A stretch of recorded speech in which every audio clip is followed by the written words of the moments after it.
Hola, bon dia a tots. Bé, benvinguts a tots a les classes online.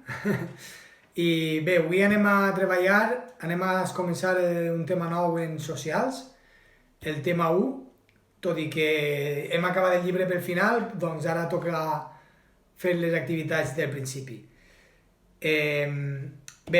Començarem el tema 1, que és el relleu d'Europa i d'Espanya, val? I bé, començarem per la pàgina 14, val? Que és la localització i el relleu d'Europa. Tots sabem que Europa, el planeta està dividit en hemisferi nord i en hemisferi sud, val? La línia que delimita, no? I el límit entre el nord i el sud és l'Equador.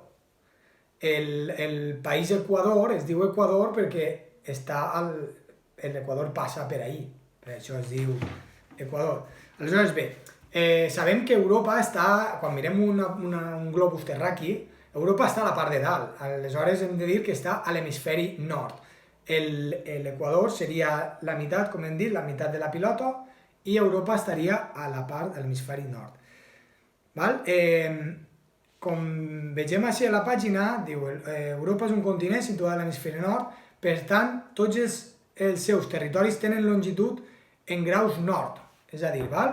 Graus seria la O i la xicoteta, igual que els graus de temperatura, i N, és a dir, s'estén dels 35 graus fins als 71 graus de longitud nord, és a dir, del 35 al 71 N majúscula, val? Que seria nord. I des del 24 oest fins al 60 est, val? L'est seria la part que delimita Europa en Àsia, això seria l'est, i l'oest la part que delimita Espanya i Europa amb el mar Atlàntic, val? Per a que situem una miqueta. Nord la part de dalt i sud la part de baix. Bé, el relleu tots sabem que és la superfície, no? La superfície pot ser o plana o tindre muntanyes, depressions, val?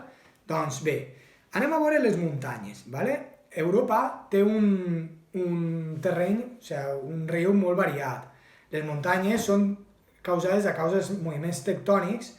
Quan una placa xoca contra una altra, eleva una miqueta el sol. Aleshores es formen una miqueta que igual són mils de metres, en el cas de l'Everest. Però s'eleva l'escorça. Aleshores es forma una muntanya o un sistema muntanyós. Val bé. Bé, Europa té un relleu molt variat en el que succeeixen sistemes muntanyosos de menor altitud al nord amb altres de més elevats al sud. Val?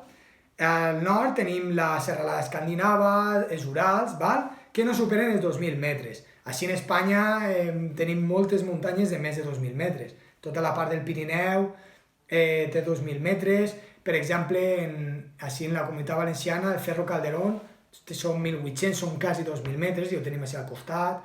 O a la província de Teruel, el pico de Javalambre, que és més de 2.000, o de Valderinares, val? Totes aquestes serres estan a més de 2.000 metres.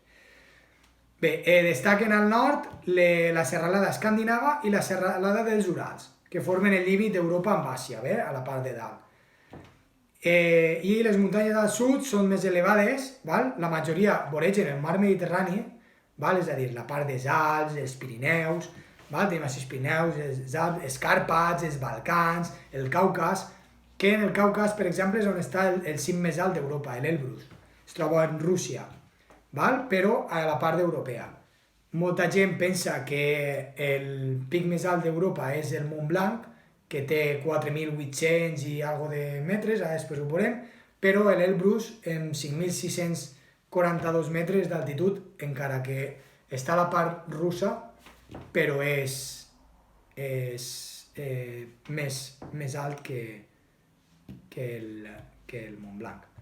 Bé, les planes és el contrari a les serralades. On no hi ha serralada, doncs és plana, on no hi ha muntanya és plana.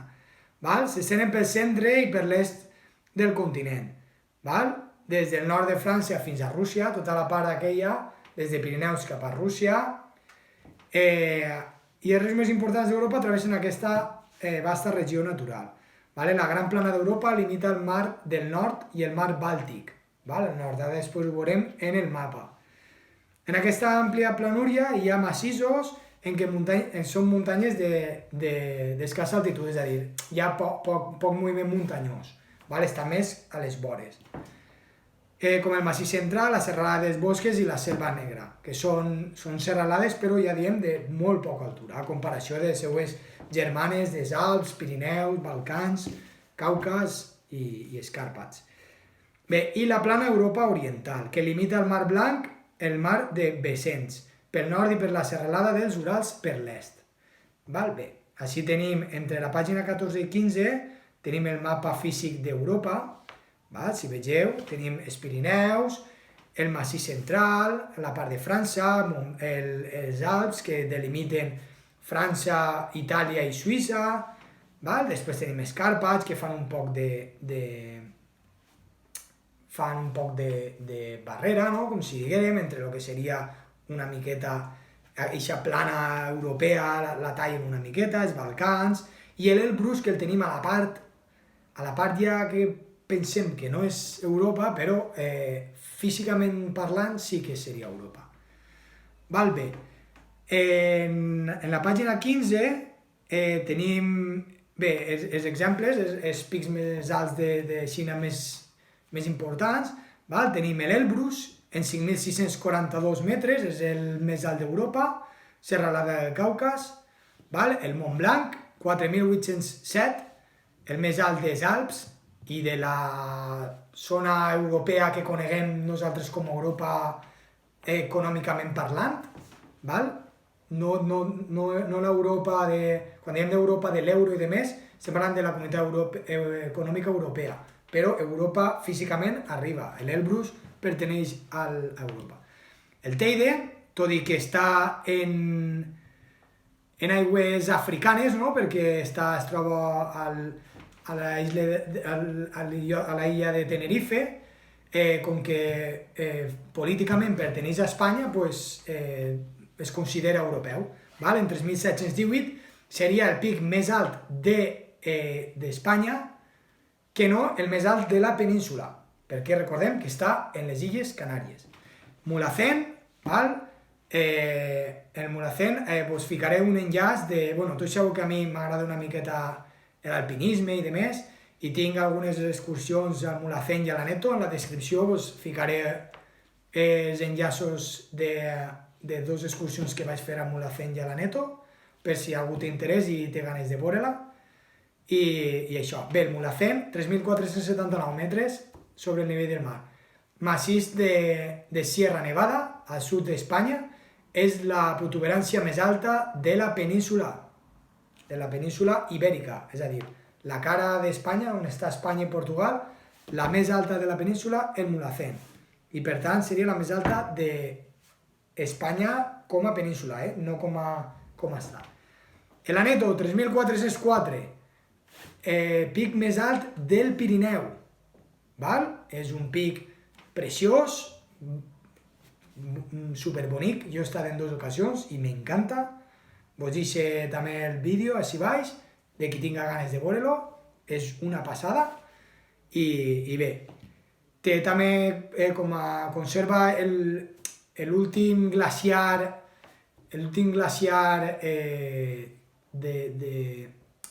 que està tot l'any. El glaciar és una acumulació de neu que està tot l'any. En l'Aneto està l'últim glaciar que ens queda en Espanya. Queda molt poquet, està extingint-se, desfent-se a causa de tot el tema medioambiental, calentament global i demés. Neu quaternària de fa milions i milions d'anys, de les primeres glaciacions. I bé, és una llàstima, sols ens queda això. En els últims 100 anys s'ha reduït a una quarta part de lo que era. I bé, com a anècdota. Bé, l'Etna es troba en la illa de Sicília. És un pic, un 3.349 metres, en una illa com és Sicília. També és alt passar una illa. Normalment en les illes, igual que el Teide, les muntanyes són volcàniques, són antics volcans. El Musala, el Musala, que es troba en els Balcans, 2.925, vale? I si no és molt alt, però és el més alt dels Balcans, i el Gran Sasso, que es trobaria el PERC, perquè no sé on està, estic buscant-lo. Vale, en els Apenins, vale? En la part italiana. Els Apenins és la serralada que creua Itàlia. Bé, activitat 1, 2 i 3, val? Respon, en quin hemisferi es troba Europa? Bueno, ho acabem de dir, però bé. Entre quins paral·lels? Recordeu, nord, sud, est i oest. Val? La fem. Explica com són les muntanyes i les planes d'Europa. Bé, ho hem vist en la pàgina anterior, una xicoteta descripció i ja està. I bé, usa les TIC, observa l'esquema i esbrina en quins països es troben els pics més elevats d'Europa, a quins sistemes muntanyosos pertanyen. Bueno, vos ho acaba de dir, val? En l'explicació soc un poc friqui de la muntanya, però vos ho acabo de xivar tot, podeu o recordar-ho o agafar i buscar per internet, val?